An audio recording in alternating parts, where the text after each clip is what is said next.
If someone is obsessed with you right away, run, because this is a recipe for disaster. Trust me.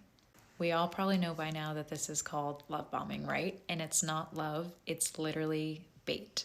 They will flood you with compliments, with attention, future plans. You're going to be my wife one day. We're going to have this business, a house, kids. They make these over the top promises that are way too fast so that you don't even have time to think and process how you feel about them. And just when you start to believe those promises, you start to think that they're real, the switch flips. The love turns into control. The compliments turn into passive aggressive comments, backhanded jabs. The person who worshipped you in the beginning is now making you beg for the bare minimum. And suddenly you're stuck chasing the version of them that never even existed in the first place. So if it feels too perfect, too intense, too fast at the very beginning, stop and slow down, because it is not love, it's manipulation. I can't lie. I used to be one of them girls that thought that, like, because a man couldn't leave me alone, that he, like, liked me or whatever the case may be. I'm starting to realize that that actually shows how little he thinks of you. Like, a man not being able to leave you alone and coming in and out of your life and coming back doesn't show any type of, like, good thing about you. It actually shows how little he thinks of you and how little you love yourself. Because why does he think that he can come back? Why does he think that he can do the things he does and then come back to you? And 9 times out of 10, these men can't leave alone multiple women. It's not just you. Like, he's probably blowing your phone up and the next girl. He's just trying to see whose door is open. Who wouldn't come back to an open door? Like, who, if the door is always open, why wouldn't he come back? It doesn't necessarily show his love for you or how much he really likes you. It actually shows how little he thinks of you. It really does. And I do see how it can get confusing, but y'all, you really have to think about it. Like, it really shows, like, that he doesn't think much of you at all. Honestly, truly. Like, that's pretty much all it is to it. Oh, Aphrodite, no, we need to talk about this. While I can understand that the concept of love bombing sounds very romanticized, this person that is just showering you with affection and love, and it feels oh so amazing, it's very, very fake. They are not actually connecting with you at all. They are mirroring you and manipulating you to gain narcissistic supply for themselves.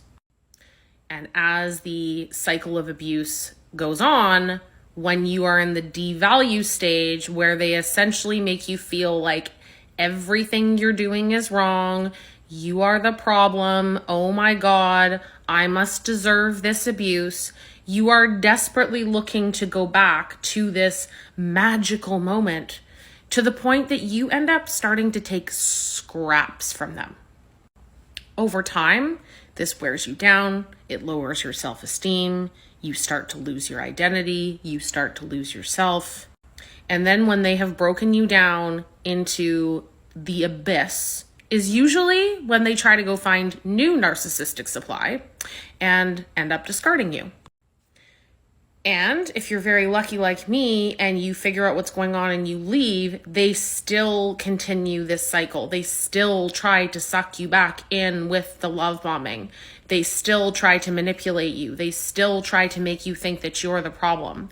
It is a vicious cycle and it's not healthy. It's not real love. It's not real connection. They lack empathy. They don't know how to emotionally connect to people. And the only way that they can do this is through their various strategies, love bombing, mirroring, etc., so that they get narcissistic supply. That's really all that it boils down to. Love bombing is not connection. It's just manipulation. Real love is about connection. It's about empathy. It's about vulnerability. It's about being seen and heard. And a true narcissistic person, they're not going to be able to do this. And they're going to wear you down in the process. You literally lose yourself with these people. So you don't want to be love bombed, I promise. Is he that into you, or is he love bombing you? I'm going to tell you 3 reasons why people love bomb, and then I'm going to tell you signs on how you can spot it. First of all, love bombing is a manipulative situation. It's manipulative. That word's hard for me. Anyways, that's the first reason. People do it as a manipulation tactic. They shower you with gifts and love and all of this attention. And then at some point you feel in debt to them. And now they can use that to kind of like pull strings and control you. Even though it's manipulative, it's not always intentional. Sometimes someone can unintentionally love bomb you because of their insecurities and their attachment style. Cultural and social influences can also play a part in love bombing.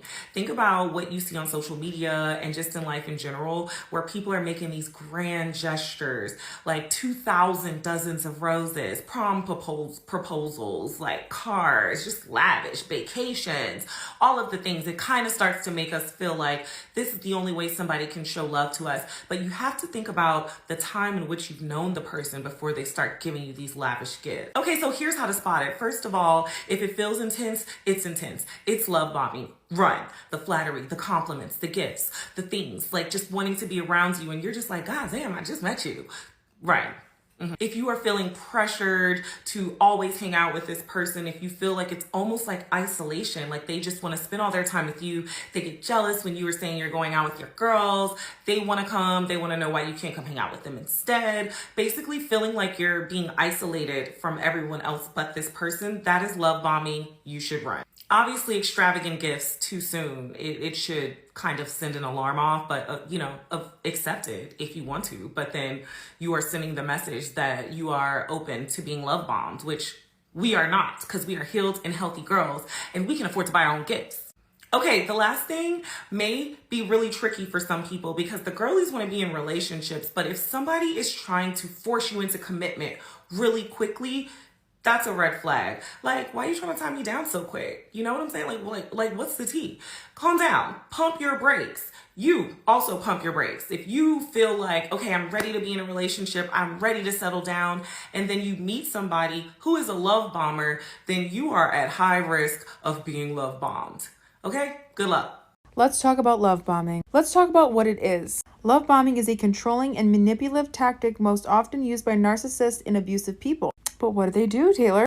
They seek to quickly obtain affection and attention before tearing their victims down. They may appear charming and exciting in the beginning, but this usually fades away and is replaced with emotional abuse. But what does that look like? Let's talk about the gifts. A love bombing example of a gift would be 100 roses on your first date.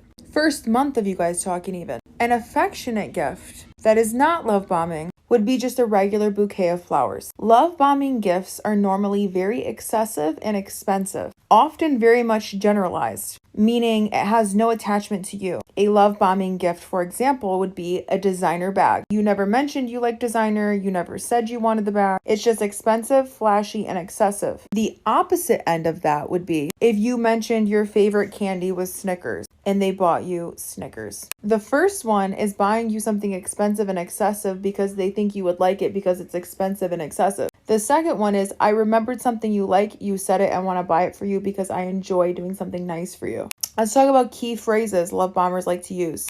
I want to spoil you. You're my soulmate. You're the most beautiful person I've ever seen. You're better than any of my exes. Another thing that love bombers love to do, they mirror your interests. They have zero interest of their own. You love music? They love music. You love the author John Green? You've read all of his books? Oh my God, no way, so have I. They mirror your personality. To check if somebody's doing this to you, say you like something. I love oranges. See what they say and be like, wait, did I say oranges? Oh my God, I didn't mean oranges. I meant bananas. I actually hate oranges. And see if they copy what you say. Do they have interests of their own? Do they have a hobby? Do they have things that they like to do? Love bombing, the purpose of it is to get you to let your guard down, is to get you to let you fall for them. So you don't actually see who they really are. They like to move fast. They want to be with you every waking moment. They shower you with gifts. You're the perfect person. Feels like you're in a movie. They rush into commitment. That's why we have the 30, 60, 90, and on special occasions, 120-day rule. We are not dating after the 120 days.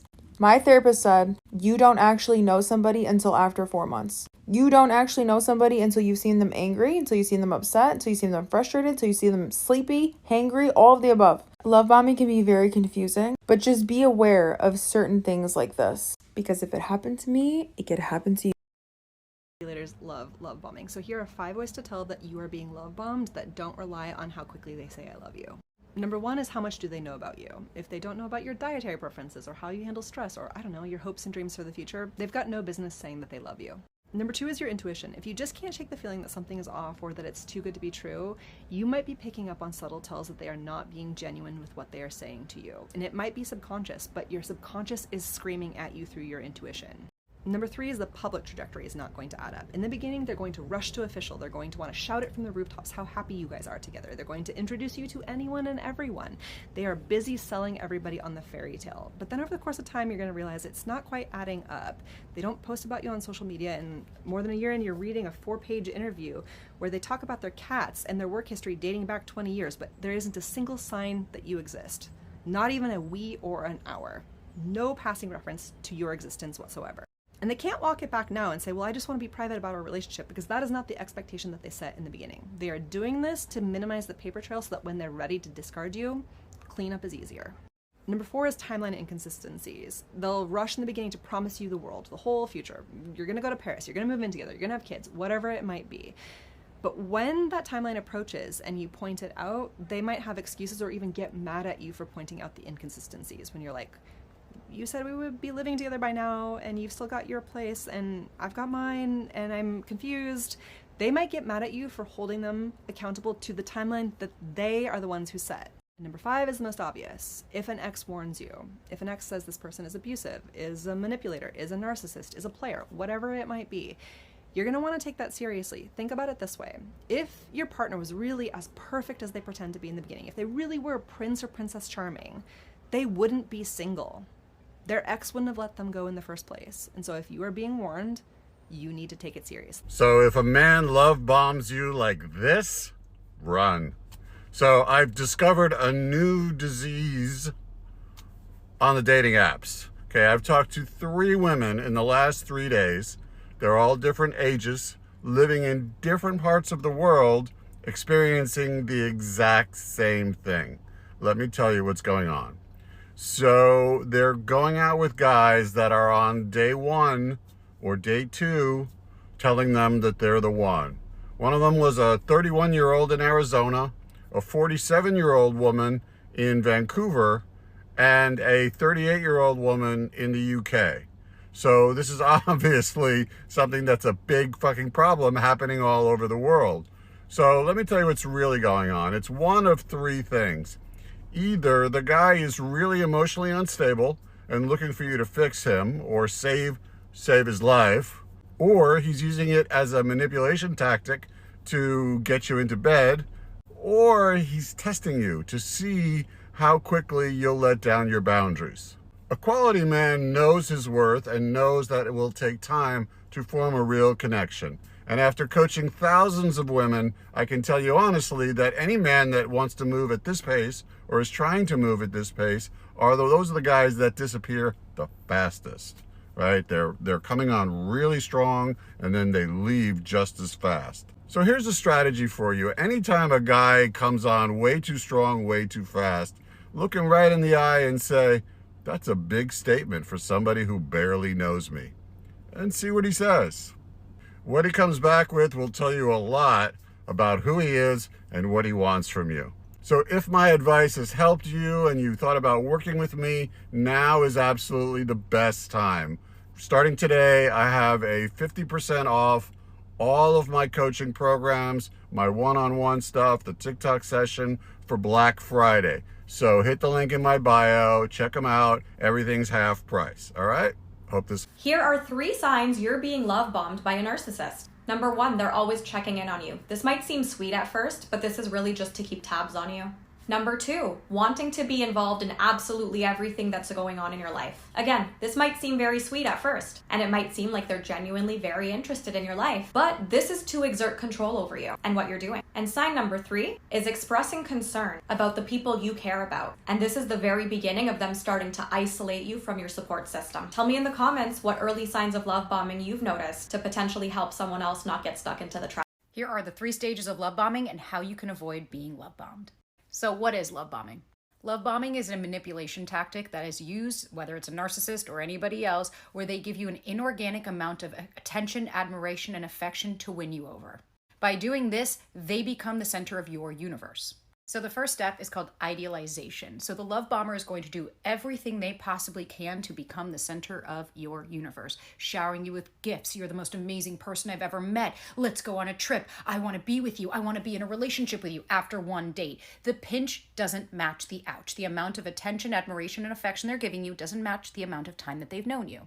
They'll say, you're my soulmate, or they want to rush and expedite the stages of a relationship. They're texting you and calling you nonstop. You're just the love of their life. Everything is happening so quickly. And for somebody with low self-esteem that's been just wanting this, they'll look at this as like, oh my God, finally somebody sees me for who I am, without understanding that that takes time for that to happen.